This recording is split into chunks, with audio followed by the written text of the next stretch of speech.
Hello, नमस्कार दोस्तों। आज हम बात करने वाले हैं बजाज ऑटो कंपनी के स्टॉक्स के बारे में। कल भी हमने इस स्टॉक्स के ऊपर वीडियो बनाया था, आज भी इस स्टॉक्स के ऊपर वीडियो बना रहे हैं और अब हम यहाँ पर आज आपको एक ऐसी बात बताने वाले हैं जो आपको हमेशा ध्यान में लेकर के चलना है। अगर आप यहाँ पर देखेंगे तो मैंने आज आपके सामने एक इंडिकेटर बताया है। अब इस इंडिकेटर को अगर आप देखेंगे तो ये आरएसआई है, रिलेटिव स्ट्रेंथ इंडिकेटर, जो हमें ये बताता है कि स्टॉक्स में अब ओवरबॉट या ओवरसोल्ड होते हुए दिखाई दे रहा है। यहाँ पर हमें दो तीन चीज कंपैरिजन करना है, जिसमें से एक हमारे लिए सबसे इम्पोर्टेंट है और वो है स्टॉक्स की कैंडल। अगर स्टॉक्स की कैंडल हमारे लिए ग्रीन है और हाई के पास क्लोज हो रही है और हर दिन ग्रीन बनाते हुए जा रही है, तो हमें स्टॉक्स में किसी की भी नहीं सुनना है। जब तक स्टॉक्स हाई बनाएगा, ग्रीन कैंडल बनाएगा, तब तक हमें स्टॉक्स में बने रहना है। ठीक है, फिर चाहे स्ट्रेंथ, रिलेटिव स्ट्रेंथ इंडिकेटर हो या कोई भी हो, हमें केवल सबसे पहले एक तो कैंडल को ही देखना है, ग्रीन कैंडल को। तो ये ग्रीन कैंडल आपको अगर देखेंगे तो इसके यहाँ पर भी दिखाई दे रही होगी, ब्रेकआउट करने के साथ में यहीं पे वॉल्यूम भी दिखाई दिया था और यहीं पर अगर आप देखेंगे तो रिलेटिव स्ट्रेंथ इंडिकेटर भी आपको दिखाई दे रहा होगा, जो लगभग 71-72 के आसपास की आरएसआई होगी। अब अगर आप सोचेंगे कि ये रिलेटिव स्ट्रेंथ इंडिकेटर हर दिन बढ़ते हुए जा रहा है और एक टाइम आने के बाद रिलेटिव स्ट्रेंथ इंडिकेटर की जो डायरेक्शन है वो चेंज हो गई और यहाँ तक गिरते हुए आया, तो जब ये गिरते हुए आया तो सेम कंडीशन में यहाँ पर देखेंगे स्टॉक की प्राइस भी गिरते हुए आई। पर हमें ये इस रिलेटिव स्ट्रेंथ इंडिकेटर से यहाँ पर बाद में दिखाई दे रहा है। अब ये चीज हमें यहाँ पर पहले चार्ट के माध्यम से कैंडल में दिखाई दे रही थी। क्यों? कि जब तक स्टॉक्स हाई बनाएगा, ग्रीन कैंडल बनाएगा, हाई के पास क्लोज होगा, तब तक हमें स्टॉक्स में बने रहना है।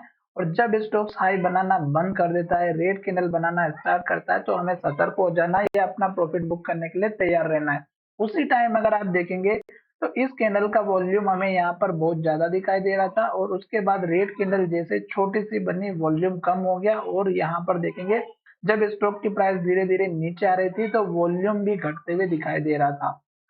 अब ये वॉल्यूम फिर से बढ़ना स्टार्ट किया यहाँ से और इस कैंडल में देखेंगे तो वॉल्यूम बढ़ा, शेयर की प्राइस भी बढ़ी, वॉल्यूम बढ़ा, शेयर की प्राइस भी बढ़ी, फिर वॉल्यूम बढ़ा, शेयर की प्राइस भी बढ़ी।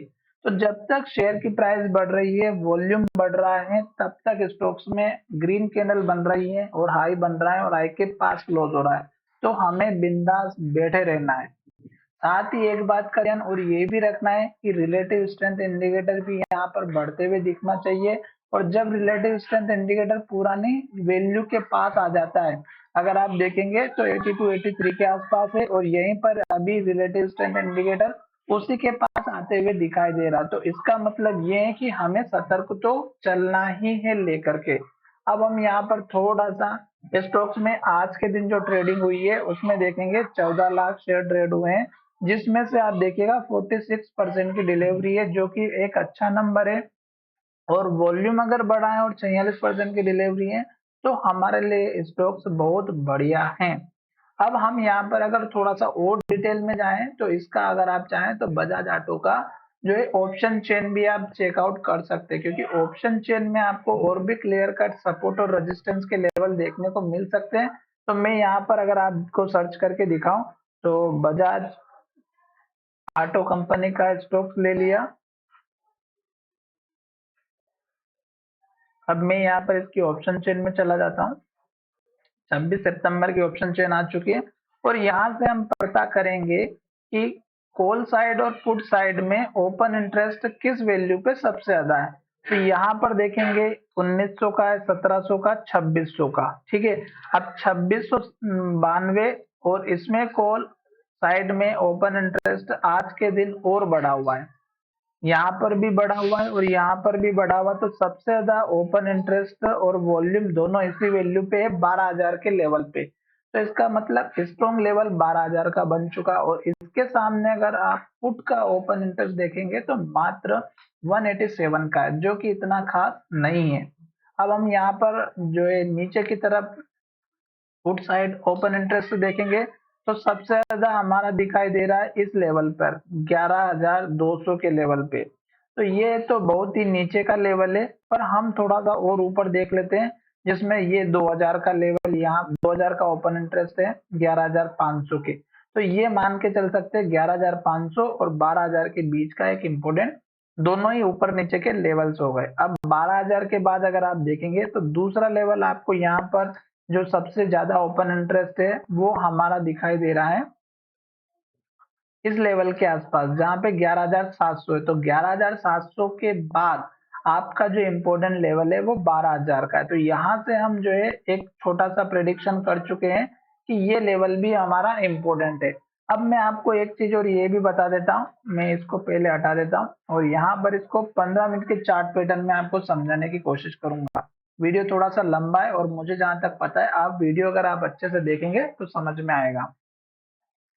ये स्टॉक्स यहाँ से स्टार्टिंग करता है चलने की और अगर आप देखेंगे तो ये स्टॉक्स मॉर्निंग की पहली डोजी कैंडल बनी। अब स्टॉक्स ने पहली 15 मिनट में हाई ब्रेक करके नया हाई बनाया और उसके बाद देखेंगे डायरेक्शन एक के बाद एक हाई और ग्रीन कैंडल बनते हुए गई। इस कैंडल के हाई के बाद स्टॉक्स ने हाई नहीं बनाया और फिर स्टॉक्स यहाँ पर रेड कैंडल और लो बना करके हमें इंडिकेशन दे रहा था कि स्टॉक्स में गिरावट होगी।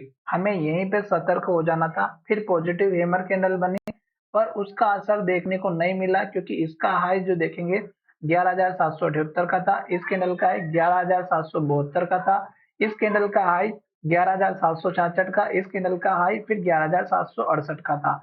तो इसका मतलब ये था कि ये जो लो था धीरे धीरे नीचे शिफ्ट हो रहा था और जैसे स्टॉक्स ने इस लो को तोड़ा, आप चाहे तो इस कैंडल के लो का सपोर्ट या स्टॉप लॉस लेकर के रख सकते थे और फिर यहाँ पे इंडिकेशन दिया डोजी के माध्यम से कि अगर ये कैंडल टूटेगी लो तो नीचे जाएगा और हाई टूटेगा तो ऊपर की तरफ जाएगा। और देख सकते हैं उसके बाद एक रेड कैंडल और लो बनाते हुए स्टॉक्स कहाँ पर आया, पुराने वाले हाई के आसपास। अब इस कैंडल में अगर आप देखेंगे तो अगर आपको पता होगा तो एक कस्टम एक सॉफ्टवेयर होता है उसमें पता चल जाता है कि 15 मिनट के चार्ट पैटर्न में सबसे ज्यादा जो है ट्रेड किस पॉइंट पर हुई या पॉइंट ऑफ कंट्रोल कौन सा है। तो इस कैंडल के अंदर पॉइंट ऑफ कंट्रोल जो होता है वो इस कैंडल के लो के आसपास का होगा।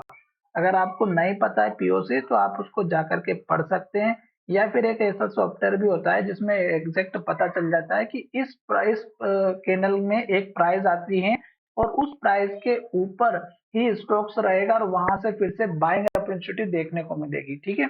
और अब देखेंगे तो दूसरी वाली कैंडल में अचानक से वॉल्यूम आया तो वो उसी वजह से आता है।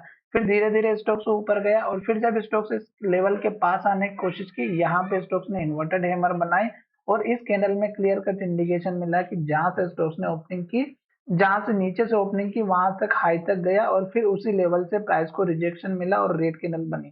तो अब हो सकता है कि स्टॉक्स फिर से थोड़ा सा नीचे आए और इस सपोर्ट लेवल पर आने के बाद फिर से स्टॉक्स ऊपर जाए। तो थोड़ा सा सतर्क रहिएगा। अगर एक के बाद एक रेड कैंडल इस तरह की बनती है, daily chart, monthly chart, weekly chart, 15 minute chart, तो एंट्री बिल्कुल भी नहीं करना है। और जब इस तरह की एक के बाद एक हाई और ग्रीन कैंडल बनती है तो तब तक स्टॉक्स में बने रहना है।